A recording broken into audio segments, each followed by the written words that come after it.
जय माता रानी दोस्तों, आप सभी का बहुत बहुत स्वागत है आपके अपने चैनल राधा कृष्ण ऑफिशियल में। उम्मीद करती हूँ आप लोग बहुत अच्छे होंगे। तो ये बताने के लिए कमेंट बॉक्स में जय श्री विष्णु जरूर लिखेगा। तो चलिए दोस्तों, आज हम सुनेंगे कार्तिक महात्म्य का 21वां अध्याय और साथ ही में विष्णु भगवान की बड़े ही रोचक कहानियां सुनेंगे। तो आप लोगों से निवेदन है कि आप लोग कार्तिक महात्म्य को सुनने के बाद में आप लोग विष्णु भगवान की कहानियां जरूर सुनिएगा और कहानी सुनने के बाद में आप लोग वीडियो को लाइक और चैनल को सब्सक्राइब जरूर कर लीजिएगा, क्योंकि आपके एक लाइक से मुझे बहुत ही हिम्मत और बहुत ही प्रेरणा मिलती है। इसलिए आप लोग वीडियो को लाइक तो जरूर ही कर दीजिएगा।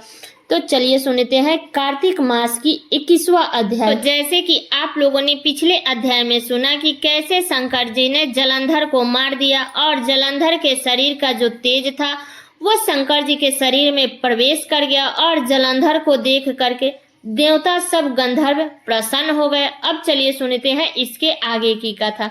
अब ब्रह्मा आदि देवता नतमस्तक होकर भगवान शिव की स्तुति करने लगे। वे बोले कि हे देव आदि देव, आप प्राकृतिक से परे पर ब्रह्मा परमेश्वर है।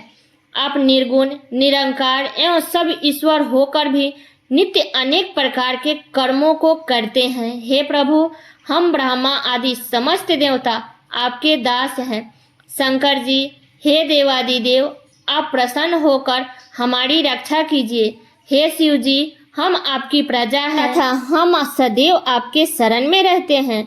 नारद जी राजा पृथु से बोले, जब इस प्रकार ब्रह्मा आदि समस्त देवताओं एवं मुनियों ने भगवान शंकर जी की अनेक प्रकार से स्तुति करके उनके चरण कमलों का ध्यान किया तथा भगवान शिव देवताओं को वरदान देकर वहीं अंतर्धान हो गए। उसके बाद शिव जी का यशोगान करते हुए सभी देवता प्रसन्न होकर अपने अपने लोक को चले गए। भगवान शंकर के साथ सागर पुत्र जलंधर का युद्ध चरित्र पुण्य प्रदान करने वाला तथा समस्त पापों को नष्ट करने वाला, यह सभी सुखदायक और शिव को भी आनंददायक है।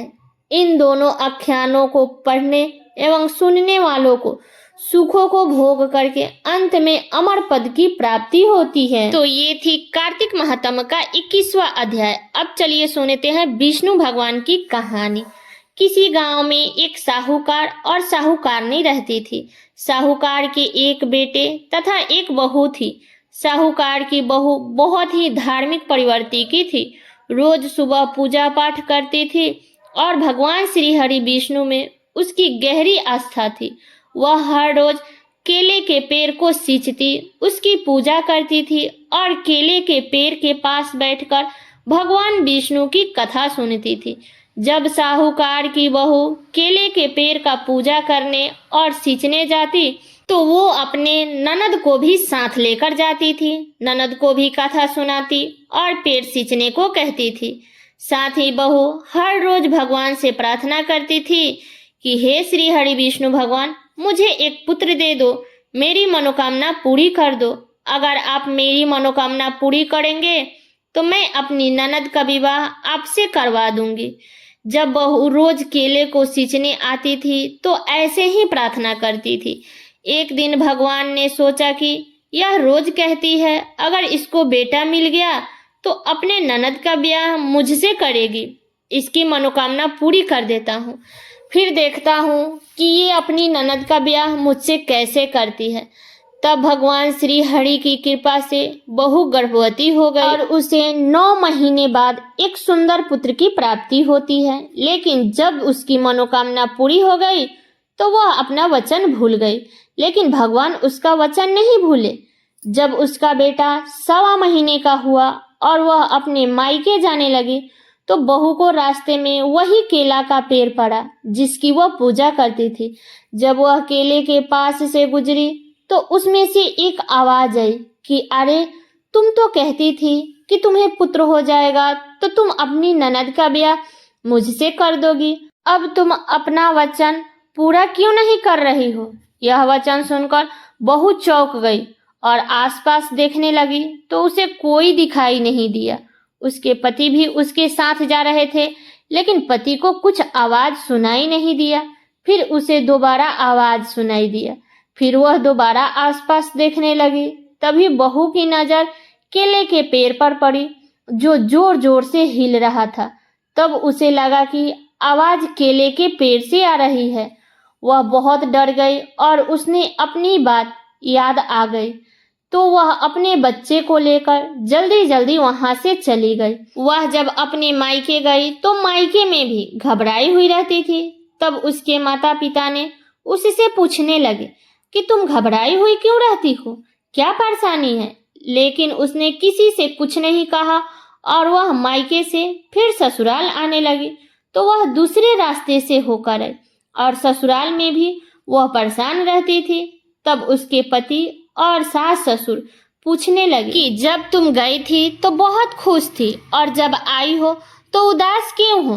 तब बहू बोली, ऐसी कोई बात नहीं है, बस मेरी तबीयत कुछ ठीक नहीं है, इसलिए थोड़ा परेशान हूँ। तब सब लोग बोले कि तुम आराम करो। लेकिन बहू सुबह से शाम अपने वचन को याद करके परेशान रहती थी। तब एक सुंदर युवक एक दिन उसके घर आया। तब उस लड़के से साहूकार और साहूकारनी पूछा, आप कौन हो? तब वह बोला, मैं आपकी बहू का मुंह बोला भाई हूँ। तब साहूकारनी अपने बहू को बुलवाया और पूछा कि बहू, यह तुम्हारा भाई है? तब बहू लड़के के पास गई और बोली, तुम कौन हो? मेरा तो कोई मुंह बोला भाई नहीं है। तब वह लड़का धीरे से बोला, मैं वही केला का पेड़ हूँ, आपका वचन याद दिलाने आया हूँ। आपको अपनी ननद की शादी मुझसे करनी है। यह सुनकर बहू बहुत घबरा गई। तब लड़का अंदर आकर बैठ गया और बोला कि मैं बहुत दिनों से विदेश कमाने गया था, इसीलिए ये मुझे नहीं पहचान पाई है। अभी अभी लौटा हूँ तो इससे मिलने आ गया। तब साहूकार और साहूकारनी उसकी बात मान गए और वह वहीं रहने लगा। तब कुछ ही दिनों वह सबका मन भी जीत लिया और वह साहूकार को पसंद आ गया। तब साहूकार सोचने लगा कि क्यों ना अपनी बेटी का विवाह इससे कर दूं। जब यह बात बहू को पता चला तो वह मन ही मन बहुत खुश हुई और कहने लगी कि यह तो मेरी परेशानी का हल है। ननद का ब्याह मुझे इससे करना था और वही हो रहा है। तब साहूकार और साहूकारनी ने अपनी बेटी का ब्याह उस लड़के से कर दिया। लड़के ने अपने पत्नी को लेकर वहां से चला गया। कुछ समय बाद साहूकार और साहूकारनी ने अपने बेटे को बुलाया और कहा कि बेटा, बहुत दिन हो गया तुम्हारी बहन का शादी हुए, जाओ उससे मिल के आओ। तब बेटे ने अपनी पत्नी से कहा, तैयार हो जाओ, कल हम बहन के यहाँ जाएंगे। यह सुनकर बहू परेशान हो गई और सोचने लगी कि ननद का ब्याह तो केले के पेड़ से हुआ है, हम कहाँ जाएंगे। तब उसी समय बहू भागी भागी केले के पास गई और केले से कहने लगी कि हे भगवान, आपने मेरी ननद से ब्याह किया है और सब कह रहे हैं कि अपनी ननद के यहाँ हो आओ, हम जाएंगे तो कहाँ जाएंगे। तब केले के पेड़ से आवाज आई कि तुम चिंता मत करो, यहीं अपने पति को लेकर आ जाना, बाकी मैं सब देख लूंगा। तब वह बहुत खुश हुई और अपने घर आ गई। अगले दिन ननद के घर के लिए निकल गई। चलते चलते वह केला के पेड़ के पास पहुंची। तब वहां देखी कि वहां केले का पेड़ नहीं था, बल्कि एक आलीशान महल खड़ा था। बाहर नौका चाकर घूम रहे थे। यह देखकर बहू आश्चर्यचकित रह गई। तब बहन ने अपने भाई भाभी को देखकर बहुत खुश हुई और भाभी से बोली, भाभी, मुझे बहुत ही अच्छा ससुराल मिला है, मैं बहुत खुश हूँ। कुछ देर बाद बहू अपने पति से बोली, हमें घर वापस चलना चाहिए, बहुत देर हो गया है। तब उसका पति बोला, इतना जल्दी क्या है, अभी तो आए हैं, थोड़ी देर और रुकते हैं। तब वह बोली, नहीं, हमें घर चलना चाहिए। तब वह दोनों अपने घर के लिए निकल गए। थोड़ी दूरी आने पर उसका पति बोला, अरे, मैं अपना छतरी बहन के घर ही भूल आ गया हूँ, मैं वापस जाकर छतरी लाता हूँ। तब बहू मना करने लगी, नहीं, वापस मत जाओ। तब उसका पति बोला, क्यों ना जाऊं, मेरी छतरी रह गई है। तब उसकी पत्नी बोली, तुम्हारी बहन का ससुराल है, बार बार जाओगे तो सब क्या सोचेंगे। छतरी रह गई है तो रह जाने दो, हम दूसरी ले लेंगे। लेकिन उसका पति नहीं माना।